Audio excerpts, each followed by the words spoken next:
Well, as a Canadian portfolio manager, we've been asked to comment on Bank of Nova Scotia's recent purchase of ING Direct Canada.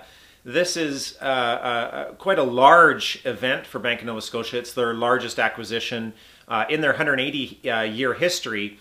And Bank of Nova Scotia is a favored holding by many portfolio managers, including Qube Investment Management.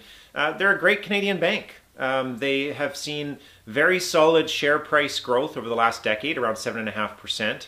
They've been less volatile than the general stock market, and their PE ratio trades at a good solid value range of 10 to 15 times earnings.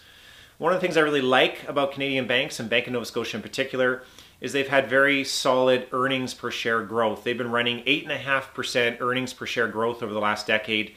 And when we quantitatively model the Bank of Nova Scotia, we only believe they need about 5.5% earnings growth to justify their share price. So that gives them some good upside potential. They're a good value type play. They've had a fixed dividend policy like many of the Canadian banks, and their current yield is pushing 5%. So good solid value position, classic bank play. Well, what do we think of the ING purchase? Well, the ING purchase is going to put $30 billion of deposits onto the Bank of Nova Scotia book. That's going to grow their book of deposits by about 20%.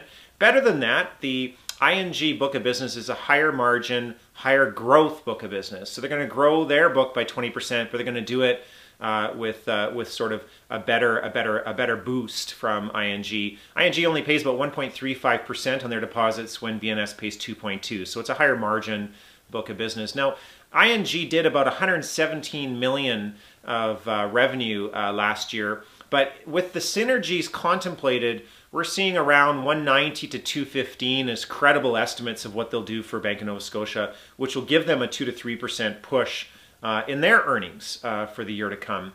Well, what do they have to pay to get those earnings?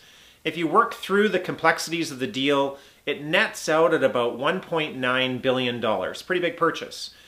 And more relevant than that, 1.7 of the 1.9 was done through a share offering, which means the shareholders of Bank of Nova Scotia, in essence, bought ING Direct Canada through share dilution. Was it a good deal for the shareholders?